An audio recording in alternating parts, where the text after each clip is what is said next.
Alam niyo ngayon na nandito ako sa hotel, naalala ko na naman yung experience ko sa isang guest. Yes, chika-chika muna tayo mare. Dati kasi nagtatrabaho ako sa isang hotel and it's a five-star hotel located sa downtown Dubai. Then, it was 7 in the morning. Siyempre, kukuha tayo ng mga handover from night shift, ganon. And habang kumukuha ako ng handover, may dumating na family. Isang babae, lalaki, bata, tapos matandang babae. Tapos, pagdating nila, sabi sa akin, we are checking in. So, syempre, pag sa hotel kasi nag-work, Dai, hindi mo pwedeng i-assume na yung guest na yun is checking in today. Pwedeng booking niya is kahapon. May mga tinatawag na no-show. Yung mga hindi dumating from kahapon, yung mga booking na bayad na pero hindi sila nakarating siguro dahil sa flight or visa problem, basta kung ano-anong issue. So sabi ko, sure. Sabi ko, can I have your reservation? Then binigay naman nila mare. Tapos, pagkabigay sa akin, nung nakita ko yung detalye, ang check-in nila is supposed to be this day. So, syempre, pag ganun be, ang check-in ng hotel is 2 p.m. or 3 p.m. Depende sa kung anong hotel.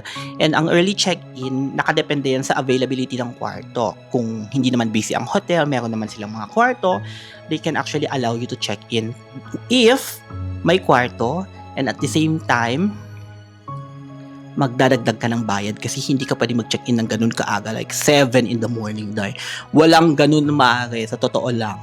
So eto na nga, so in-explain ko sa kanila yung sitwasyon na wala pa kaming kwarto kasi wala naman talaga kasi downtown is the busiest area sa Dubai. Huwag kang umasa dahil pag nagbo-booking ka ng ganun na makaka-check-in ka na ganun kaaga no matter what. That's why we always advise the guests na mag-book ka ng extra night para makapag-check-in ka as early as you want in case you miss your flight or something or you wanted to do the early check-in.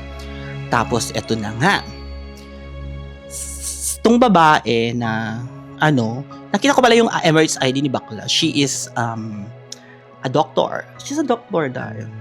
So, syempre, pag doctor, may manners dapat dahil, di ba? May manners, mabait, mga ganun. Dahil, parang iba yata ang nangyari. Tapos si bakla attitude niya sa akin.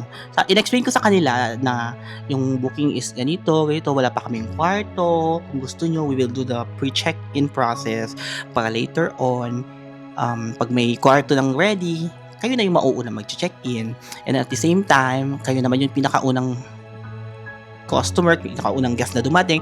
So, syempre, pag meron ng kwarto, kayo yung i-prioritize. But for now, we will do the process para later on, hindi na kayo ulit pumila pa, ibibigay ko na lang yung susi.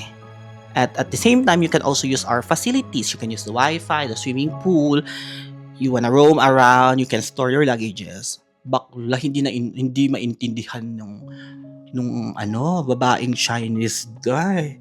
Bigla siyang nagwalat Pinagpipilitan ni bakla na nag-message daw sila sa booking.com, which is okay if you message in booking.com. It doesn't mean na confirm yon. The hotel will never confirm anything like that. They will message you na, okay, we will take note of the request, but they will never confirm. Kasi wala namang ganong hotel na i-confirm na pwede na. And before you book naman the hotel, you can clearly see what are the documents needed, what is the time of the check-in and check-out. So yeah, kaya hindi dapat ganun ang atake ni bakla. And then later on, nagtatawag na siya ng manager sa akin, be. So pinakita ko yung manager. Sabi ko sa manager, i-meet mo nga tong babaeng ito. So, dumating na yung manager. Now, si bakla, naggumagawa-gawa na ng istorya. Na rude daw ako. Never daw ako nag-smile sa kanya. Never ko daw silang welcome. Like, lahat ng ginawa ko, wala siyang binanggit na maganda, girl. Basta pinagpipilitan niya na masama daw ang ugali ko. Hindi daw ako welcoming. Tapos, nag-ask na siya ng sorry sa akin. Na kailangan ko daw mag-sorry sa kanya, dahil. So, sabi ko, pero sinagot ko siya.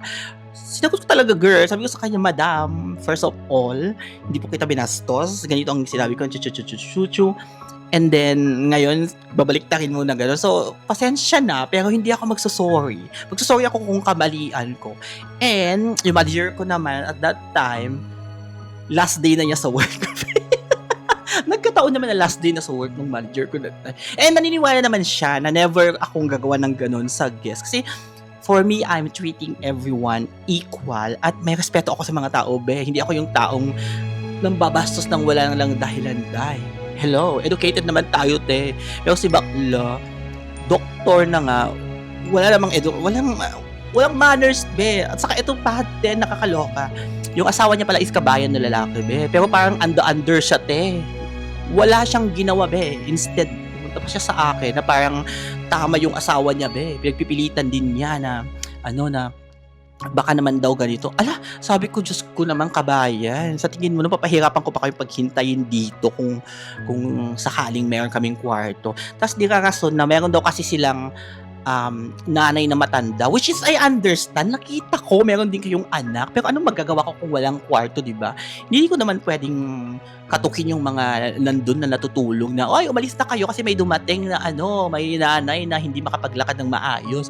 Hindi naman pwedeng ganun, Ben. First time mag-hotel, kayo ang, di ba? Kaya nainis ako sa mga ganung klase ng guest na gagamitin yung work nila, gagamitin yung position nila to make you feel like they are superior na porket nag-book sila. Actually, hindi pa nga bayad yung booking nila dahil it's a non-guaranteed reservation. So, anytime we can also cancel that kung sakaling hindi sila dumating or whatever, or kung binastos ka nila. Kasi may mga hotel na hindi mo pwedeng basto-bastosin yung staff, girl. They really protect their staff. Gaya nung isa sa mga pinagtrabahuan ko na pag binastos mo yung staff, kahit pa bayad yung booking mo, girl, hindi ka nila i-check in and they will block you sa entire company, sa lahat ng mga hotels namin. So yun na nga, balik tayo doon sa chika na yun. Tapos yun na nga, si yung kabayan talaga dahil talagang nag-a-ask sila ng compensation, nag-a-ask sila ng room, kailangan daw may room na asar. Pero dahil, alam nyo ba nangyari? Wala, hindi pa rin sila nakapasok until 2 p.m. Kasi wala talagang room, be. Wala kaming magagawa. May mga ganun na sitwasyon. Kaya bago kayo pumunta sa mga hotel at mag-charot-charot kayo doon na magpakita ng masamang ugali, you need to read carefully kung ano yung mga rules sa hotel na yun, ano yung mga dapat mong gawin, ano yung mga documents na kailangan mong dalhin, anong oras ang check-in, at huwag yung isisi sa mga staff kasi nagtatrabaho lang din sila ng maari. Ginagawa nila yung trabaho nila. Hindi naman pwedeng ganun-ganun na lang na kung ano yung gusto mo is pwede nilang gawin. Kaya, please lang. Wala, share ko lang. Na-high blood na naman ako ng wala. Yun talagang hindi ko makakalimutan din experience ko sa pagiging hotelier. Yung talagang face-to-face with my manager, sasabihin akong masama ang ugali ko, sasabihin na bastos ako. Yung binaliktad niya lahat, yung siya yung bastos pero biglang ako na lang naging bastos. Kaya, ewan ko kung nasaan na ngayon yun.